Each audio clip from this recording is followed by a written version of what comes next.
ما بين الفرحة بعيد الفطر ورؤية الأهل والأقارب، استقبل العراقيون هذا العيد بأجواء جميلة من الحب والعطاء، إلا ذلك الجد الذي يملك 20 حفيدا، فإن أعطى لكل حفيد عيديته فهذا يعني أنه سيعاني من عجز كبير في ميزانية العيديات لهذا العيد، وسيضطر لاقتطاع 15% من عيدية كل حفيد ليضمن استمرار العيديات في عيد الأضحى المبارك. هسه بس اريد اعرف ليش من اجل اريد اعايد الناس انسى شو اريد اقول. كل عام وانت بخير، حجي وعريس عروس ارمله عانس جوعان بردان،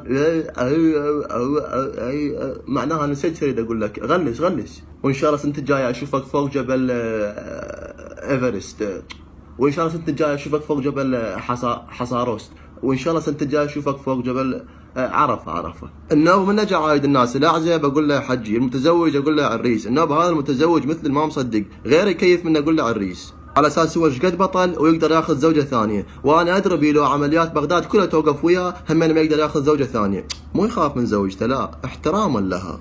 بعدين البنات ايش دعوه كل عيد تشتري الملابس؟ ادري ايش بيها ملابس ذاك العيد، ايش بيها ما تلبس يعني شنو هي قشطه تجيبين انت لك سباير مالتها بعد؟ يعني انتم ليش ما تتاثرون بي؟ يعني انا بالعيد مال اول العام اشتريت قميص ازرق وعيدت بيه، والعام لونه جرد وصار سمائي فاتح وهم عيدت بيه، الناس عبالهم مشتري قميص سمائي، والسنه الحمد لله هم جرد بالزايد وصار لونه ابيض وهم راح اعيد بيه ان شاء الله. ايش بيه الابيض سيد الالوان. اما الشيطان فهلا بالضلع ما ينشلع، ولك مشتاق لك شنو هالغيبه، صار شهر ما شايفك، اكيد جايني محمل بالافكار والنوايا السيئه. اخوي عود ما اوصيك، خاف حصلت لي كم حسنه بالصيام، عود كلهن طيرهن، لا تخلي خدمه ذا ما تشترك بيها. الاهل بس اريد اعرف يعني انتم ليش ما تنطونا عيديات؟ ليش الغريب من يجي يمكم تنطونا عيديات واحنا ما تنطونا؟ ليش؟ يعني خاف عبالكم نحب الفلوس، ترى والله نحبهن اكثر من ما نحبكم انتم، ونحبهن من 3 اطراف مو من طرف واحد. اما ابويا فهنان المشكله، يروح الصبح لصلاه العيد ويرجع فقير وبريء وخاتل، حتى خاف واحد يجي يقول له اريد عيديه،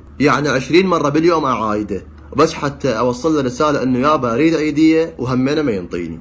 لا والمشكله كل ما اروح اعايده مشلب لي اهلا ابني كل عام وانت بخير، عريس ان شاء الله واشوفك مهندس ودكتور وطيار وما ادري. يابا يا خير هسه تنطيني العيديه وبعدين الخير كله يجي. يعني الى متى يبقى العراق بهذا الوضع؟ الى متى يبقى العراق طائفي وعنصري؟ يعني بس اريد اعرف ليش الصغار يحصلون عيديات واحنا ما نحصل؟ ما عندنا جيب، ما عندنا محفظه، ما نعرف نصرف. يعني شنو التفرقه العيدياويه بين الكبار والصغار؟ يعني اولا احنا معداتنا اكبر من معداتهم، ثانيا احنا نفكر اكثر من عندهم، والتفكير يحتاج طاقه، والطاقه تحتاج اكل، والاكل يحتاج فلوس، والفلوس بجيب العروس، والعروس ضمتني ام ابويا، وابويا ما يطلع من عند الحمزه. بعدين يا عراقيين يا اللي راح تعيدون يا بعد قلبي، لا تطلعون كلكم اول يوم العيد وتدرسون بغداد والمتنزهات والشوارع والمولات وتطلعون العيد من عين العالم. يعني هو انتم شعتكم بالعيد؟ هي كليتشه وترمز شاي، اكلوهم بالبيت وعيدوا. بعدين ترى العيد 3 ايام، تقدر تطلعون اول يوم، ثاني يوم، ثالث يوم، مو تطلعون كلكم اول يوم. شنو طالعين مظاهرات مليونيه؟ ضد منو طالعين؟ تريد تقيلون العيد من منصبه؟ لو لازمين عليك ليش ملفات فساد؟ اما القرايب فلا تجون بالعيد، ارجوكم لا تجون بالعيد، ما نريد نشوفكم، واذا تريد تجون لا تجيبون جهالكم وياكم. يعني جايين اول يوم العيد وكل واحد عنده 20 جاهل، يعني اذا كل جاهل اكل 4 اكلات شاي يعني راح تخلص الكليتشه من اول يوم العيد. بعدين انتم كل واحد منكم عنده 20 جاهل، يعني اذا كل جاهل انطيناه عيديه معناها زيارتكم راح تكلف شده ونص. يعني اذا رايحين مقضين العيد مالتنا بدبي وخلصانين من عندكم يمكن احسن. يعني خالاتنا وعماتنا من يجن اول يوم العيد ويفوتن للبيت تحسن جروب مال تليجرام. انضمت ام علاوي الى المجموعه، انضمت ام مصطفى الى المجموعه برفقه 10 من اطفالها. لا وعود 7 يوم العيد غادرت ام علاوي المجموعه، غادرت ام مصطفى المجموعه و10 من اطفالها بعد عناء طويل.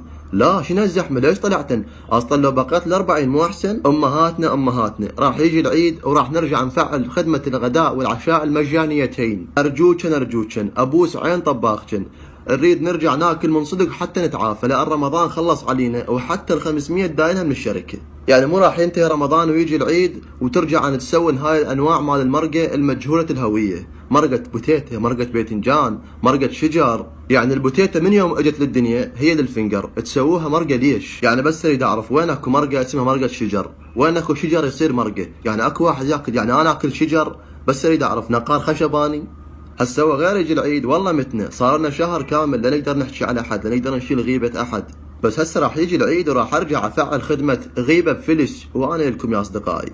عزيزي المشترك، الآن مع بداية عيد الفطر المبارك يمكنك إعادة تفعيل خدمة غيبة فلس بإرسال كلمة أنا على أبوك برسالة نصية إلى الرقم 22 للتمتع بكافة أنواع السب والشتم الجميلة. بدا خوا وشماري دخوش ماري كارابيتي آسياسي خوش ماري ماري خاشي خواري برا خوش بعدك ورا. أما التنظيف اللي يصير بالبيت قبل العيد واللي حتى الخاشوقة مالت الشاي يدخلوها حمام صيني، ليش؟ بس يريد أعرف، ترى ما يحتاج، ترى ما راح يجيكم غريب، هم نفسهم قرايبكم، يعني نفس الوجوه ونفس المخلوقات، بس الشيء الغريب اللي راح يصير احتمال يجوكم سابحين لا سامح الله، واحتمال ما تعرفوهم الا عن طريق الهويه. اما الكليتشه ترى هي بس ام التمر، غير ام التمر ماكو كليتشه، هاي انواع الباقيه كلهم فضائيات وتجاوز ويداومون بنص راتب، ام الجوز وام اللوز وام الفستق وام البندق وام السمسم وام حتى ام الرام وام السيم كارت هم ماكو. يعني مرات القى ام مسويه كليتشاي دبل سيم كارت وبيها GPS ونظام تعقب.